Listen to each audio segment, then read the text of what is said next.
Le gouvernement de la Colombie-Britannique a présenté hier son plan de 37 mesures pour lutter contre le racisme à mettre en place dans les prochaines années.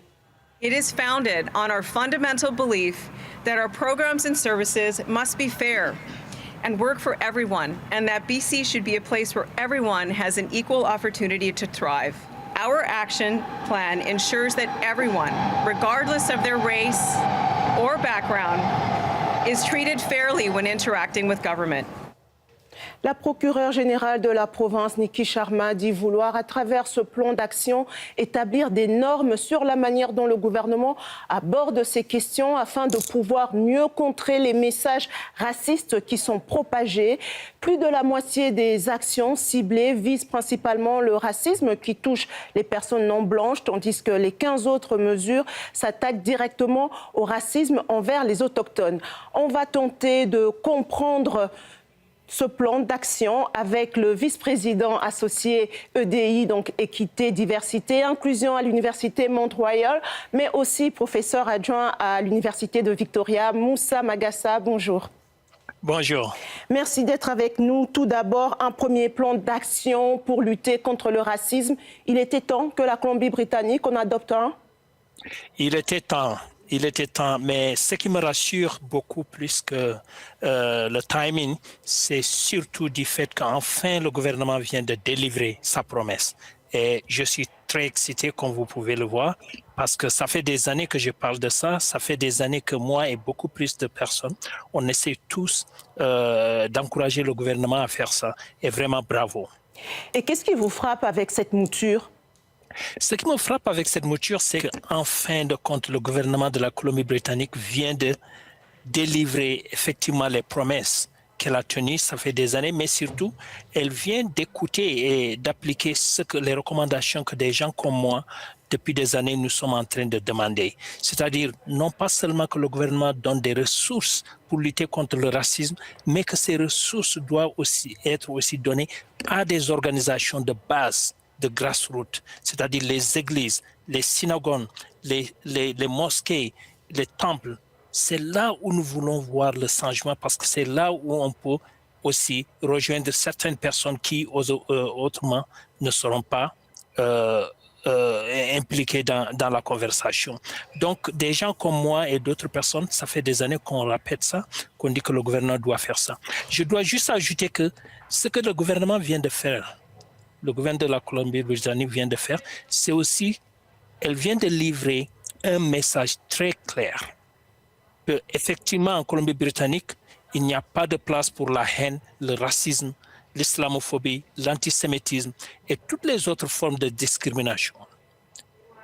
Et investir dans ce projet, effectivement, aidera à travailler, à faire ce travail.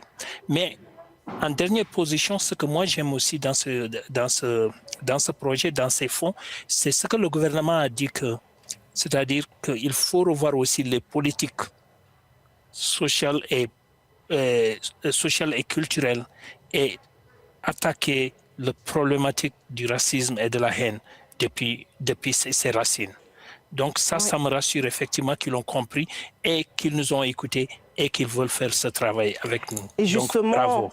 Et justement, le gouvernement cible plusieurs groupes. Hein? Oui, plusieurs groupes, comme je disais, pas seulement les groupes ethnoculturels, mais aussi les indigènes, mais aussi l'islamophobie, mais aussi qu'on appelle l'antisémitisme. Donc, c'est superbe. Mais je veux peut-être aussi les LGBTQ. Je veux que le gouvernement ne nous sépare pas en nous donnant chacun un argent de leur côté, mais aussi qu'il pense à l'intersectionnalité.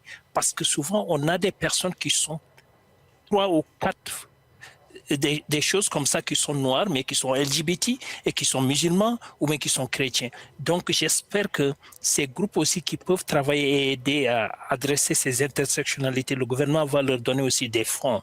Et surtout les privilégier aussi parce que c'est un travail qui n'est pas fait assez dans la province. Justement, le racisme, il est visible et parfois insidieux et la discrimination est vécue par les immigrants, notamment avec leurs qualifications. On va écouter M. Magassa, le président du relais francophone de la Colombie-Britannique. Ce qui concerne les travailleurs qualifiés, par exemple, une partie des étudiants, il y a la reconnaissance des diplômes et l'accès à l'emploi qui pose problème. Donc, j'ai bien vu que ce plan-ci prévoit une révision de la reconnaissance des diplômes étrangers. Une révision soit véritablement transformatrice, elle doit s'attaquer à 3 choses. Les délais, qui sont très déraisonnables, les coûts, qui peuvent atteindre des milliers et des milliers de dollars, et ça, c'est aussi très important, le manque de transparence dans le processus des ordres professionnels. Et surtout, les services de soutien doivent être disponibles en français. Parce que naviguer un système d'équivalence dans sa 2e ou 3e langue, c'est une barrière supplémentaire qui ne se mesure pas. On voit là que le fait de parler français peut être aussi une discrimination. Un commentaire par rapport à ce qu'on vient d'entendre? Oui, ça, je l'ai dit, ça fait des années aussi que je répète ça. Effectivement, et j'ai toujours insisté que tous les documents que le gouvernement de la Colombie-Britannique prépare et met à la disposition des citoyens de la Colombie-Britannique doivent être bilingues, ou même plus que bilingues. Pourquoi? Parce que on a une communauté, une diversité incroyable en Colombie-Britannique.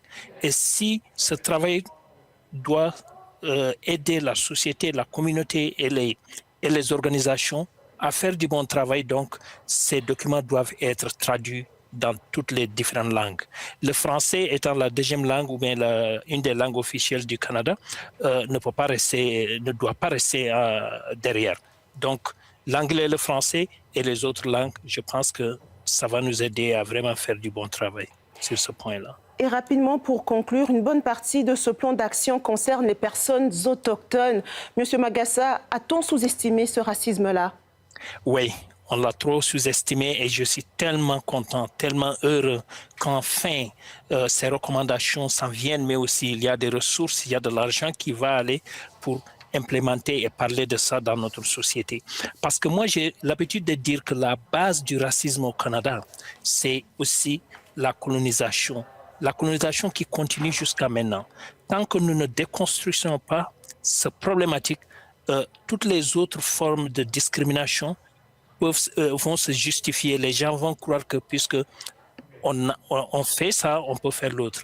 Mais en parlant et en ciblant l'antiracisme, le racisme contre les autochtones, je pense que ça peut vraiment nous aider à comprendre l'énormité de cette problématique, mais aussi à comprendre qu'il y a des solutions.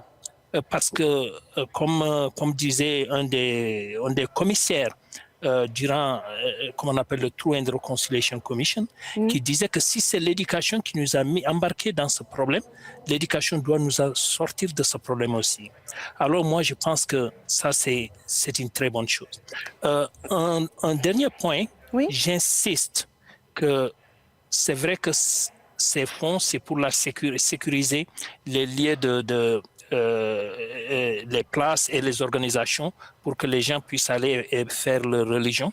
Mais j'insiste qu'il ne faut pas oublier le côté éducation sur le racisme et la haine. Bien Donc j'espère que le gouvernement ne va pas laisser tomber ce volet-là et qu'ils vont mettre un peu plus d'argent dedans. Merci beaucoup, Monsieur Moussa Magassa, dans ce journal. Merci.